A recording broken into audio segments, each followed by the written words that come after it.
Hello students, welcome back to my channel route to success. जैसा कि अगर आप क्लास 8 में है तो आपको पता ही होगा कि बोर्ड एग्जाम होने वाला है इस साल।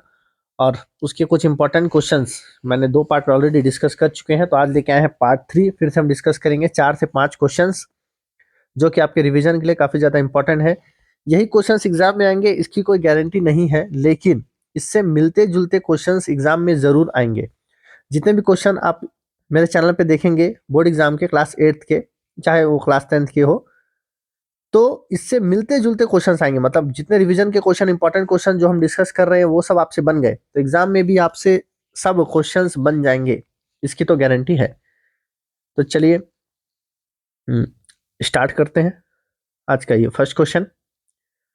इन द फिगर अपने को यहाँ पे दिया हुआ है A B equal to C D, यानी कि ए बी ये लाइन और सी डी ये दोनों क्या है, इक्वल है। If angle A O B is 70 degree, यहाँ पे अपने को दिया हुआ है 70 degree.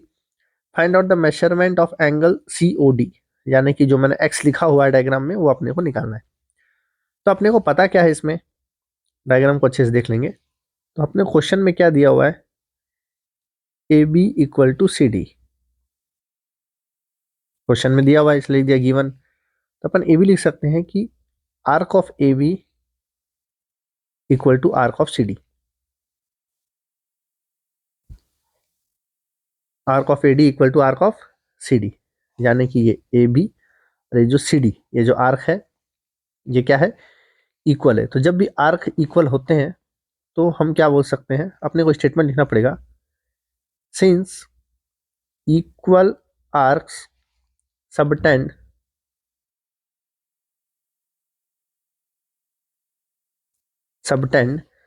Equal angles at centre, equal angles at the centre of circle, at the centre of circle, यानी कि ये जो बीच के जो एंगल्स है वो कैसे होंगे, इक्वल होंगे। तो एक तरफ अगर अपन देख सकते हैं 70 डिग्री है, तो दूसरा भी क्या होगा 70। तो अपन डायग्राम के हिसाब से लिख सकते हैं angle C O D equal to angle A O B.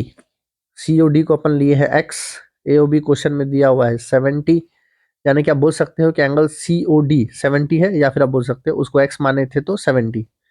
तो फाइनल आंसर कितना है, 70। खैर ये 2 नंबर का क्वेश्चन होगा, ज़्यादा बड़ा क्वेश्चन तो ये नहीं होगा। Next, solve by using identity method. Identity method यानी कि फॉर्मूला जो हम मैंने ऑलरेडी बताया था वो यहाँ पे यूज होने वाला है। क्वेश्चन मेरा है 2a + 5 का होल स्क्वायर, यानी कि सीधा सीधा पता चल रहा है यहाँ पे कौन सा फॉर्मूला यूज होगा, a + b का whole square. a + b whole square का फॉर्मूला होता है a² + 2ab + b²। ठीक है, a किसको मानेंगे, a अपन मानेंगे 2a को, और b अपन मानेंगे 5 को। उठा के रख दो फॉर्मूला में, a का स्क्वायर यानी कि 2a का स्क्वायर + 2ab यानी कि 2 इंटू a का वैल्यू है 2a इंटू b का वैल्यू है 5, प्लस b² यानी कि 5 का स्क्वायर। 2a का स्क्वायर यानी कि 2 का स्क्वायर हो गया 4, a का स्क्वायर है तो a² होता है। 2 2 जा 4, 4 5 जा 20, 20a प्लस 5 का स्क्वायर होता है 25। हो गया, ये है हमारा फाइनल आंसर, 4a² + 20a + 25। तो इससे मिलता जुलता क्वेश्चन हमने पार्ट 2 में भी डिस्कस किया था। अगर आप लोग ने वीडियो देखा होगा तो ये क्वेश्चन भी आपको जरूर समझ में आ गया होगा। प्रैक्टिस चाहिए और कुछ नहीं। Next question, find out the smallest number. तो जितना भी स्मॉलेस्ट नंबर वाला क्वेश्चन आएगा ना वो आप इसी तरीके से करेंगे, ठीक है। तो ये वाला क्वेश्चन को ध्यान से देखिएगा। Find out the smallest number which one multiplied by 180 so that the product becomes a perfect square. ठीक है, तो सबसे पहले अपने को कुछ नहीं करना है, 180 दिया क्वेश्चन में, 180 का प्राइम फैक्टराइजेशन मेथड कर लीजिए। 180 डिवाइडेड होगा 2 से तो कितना आएगा 90, 90 फिर डिवाइड होगा 2 से कितना आएगा 45, 45 अब 2 के टेबल में नहीं आता लेकिन 3 के टेबल में आता है। 3 से डिवाइड होगा 15 टाइम में, 15 फिर जाएगा 3 5 जा 15, और 5 आता है 5 के टेबल में, 5 1 जा 5। अब लिखेंगे उसके फैक्टर्स 180 का, क्या क्या आया, 2 आया 2 बार, 2 × 2, 3 आया 2 बार, 3 × 3, 5 आया 1 बार। तो 180 को क्या लिखे, 2 × 2 × 3 × 3 × 5। यहाँ पे बात क्या हुआ है, परफेक्ट क्वेश्चन में क्या दिया, परफेक्ट स्क्वायर, स्क्वायर दिया यानी कि 2 का जोड़ी बनेगा, ये 2 और 2 का पेयर बन गया, 3 और 3 का पेयर बन गया। अगर क्यूब होता तो 3 3 का पेयर बनता है, ठीक है। तो 180 में अपन 2 2 का एक पेयर बन गया, 3 3 का एक पेयर बन गया। यहाँ पे देखोगे तो 5 एक अकेला छूट चुका है। अपन क्या बोल सकते हैं, तो अपन बोलेंगे वी विल मल्टीप्लाई 5। अपन क्या कर, अगर ये 5 को जोड़ीदार बनाना है तो अपने को क्या करना पड़ेगा, इंटू 5। इसलिए अपन लिखेंगे multiply 180 by 5 to make a perfect square.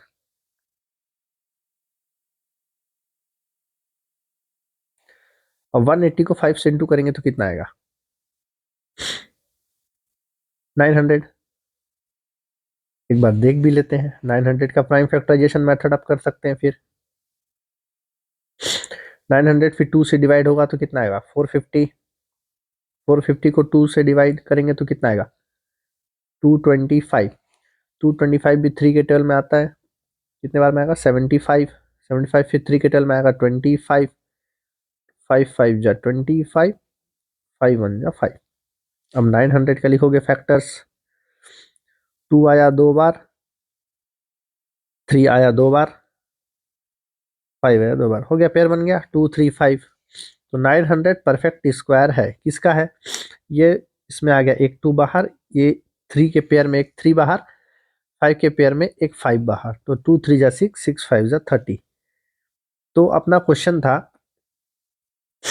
कि 180 में ऐसा कौन सा सबसे छोटा नंबर है जिसको मल्टीप्लाई करने से क्या बनेगा, एक परफेक्ट स्क्वायर। तो 180 में छोटा नंबर आया 5, 180 5 इंटू किया तो बना 900। 900 परफेक्ट स्क्वायर है, किसका है, 30 का स्क्वायर है। यह है अपना फाइनल आंसर। आगे बढ़ते हैं, next question, solve the following equation, 3x + 9 by 5x + 5 = 7/5। सीधा सीधा क्वेश्चन ये दिख रहा है क्रॉस मल्टीप्लाई का, यानी कि 5 होगा मल्टीप्लाई इधर, ये मल्टीप्लाई होगा इधर, तो 5 आ जाएगा यहाँ पे, पहले से कौन है 3x + 9, और इधर न्यूमरेटर में पहले से 7 है, और यहाँ का डिनोमिनेटर यानी कि 5x + 5 उधर चले जाएगा। अब करेंगे इंटू 5 × 3, 15 x का x प्लस 5 9 जा 45 इक्वल टू 7 5 जा 35, x है तो x प्लस 7 5 जा 35।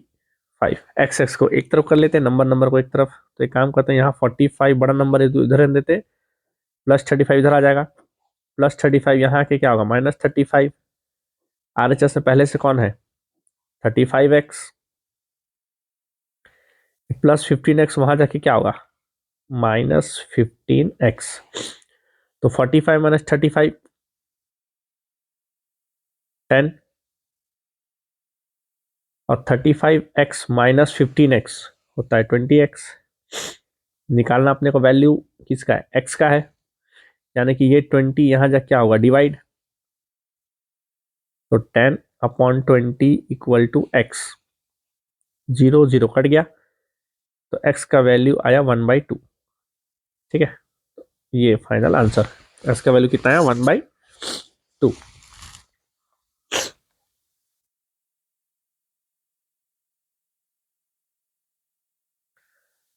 इस वीडियो का last question, add the rational number, add बोला है तो यानी कि जहां कॉमा दिया वहां पे अपने क्या करना है प्लस, तो -7/8 ऐड बोला है तो प्लस, सब्ट्रैक्ट बोलता है तो माइनस, प्रोडक्ट बोलता है तो इनटू, डिवाइड बोलता है तो डिवाइड, तो कॉमा की जगह क्या लिखेंगे प्लस, और यहाँ पे क्या है -3/5। तो जो डिनोमिनेटर है 8 और 5 का हम लेंगे एलसीएम, एलसीएम ऑफ 8 एंड 5। 8 और 5 का जब आप एलसीएम लोगे तो आपको मिलेगा 40। 8 और 5 का एलसीएम होता है 40, तो यानी कि मेरा जो डिनोमिनेटर है वो आ गया 40। अब कैसे देखेंगे, पहला डिनोमिनेटर को देखेंगे कि एलसीएम के टेबल में कितने बार आता है। पहला डिनोमिनेटर है मेरा 8, 8 के टेबल में 40 कितने बार में आता है, 5 बार में। तो यानी कि न्यूमरेटर में 5 इंटू कर देंगे, -7 इंटू 5, बीच में क्या दिया है, प्लस प्लस। अगला डिनोमिनेटर क्या है, 5, तो 5 के टेबल में एलसीएम यानी कि 40 कितने बार में आता है, 8 बार में। 8 का इंटू करेंगे ऊपर, ऊपर क्या है, -3, तो -3 इंटू 8, तो -7 इंटू 5 होता है -35, -3 इंटू 8 होता है -24, नीचे आ गया 40, तो -35 प्लस माइनस क्या आता है, माइनस, तो ये हो गया -24/40। माइनस माइनस क्या होता है, प्लस, यानी कि ये दोनों नंबर को क्या करेंगे हम लोग, प्लस, 35 प्लस 24, दोनों प्लस करोगे तो कितना आएगा, 59, और साइन किसका, माइनस का, और नीचे क्या है, 40। तो ये है हमारा final answer. I hope video आप लोग को जरूर अच्छा लगा होगा। तो आपके जो भी क्लासमेट्स होंगे क्लास 8th के, तो उनके मन में भी होगा कि किस टाइप के क्वेश्चंस आएंगे, कैसे आप सॉल्व करोगे। साल भर आप सीरियस थे नहीं, क्योंकि अचानक से आपको पता चला कि इस साल बोर्ड एग्जाम होने वाला है। तो फिर मेरे चैनल को जो भी लोग सब्सक्राइब नहीं किए हैं, जल्द से सब्सक्राइब कर लीजिए, ताकि हर वीडियो में 4-5 इंपॉर्टेंट क्वेश्चन देखने को मिले, और सिमिलर क्वेश्चंस एग्जाम में आएंगे। यही क्वेश्चन नहीं आएगा ऐड का, तो दूसरा आएगा, तरीका लेकिन होगा सेम। तरीका आपको सीखना है, अच्छे से प्रैक्टिस करना है, ताकि एग्जाम आप लोग का अच्छा जाए और आप सब अच्छे नंबर से पास हो जाए। तो बने रहिए मेरे चैनल रूट टू सक्सेस के साथ। Thank you so much.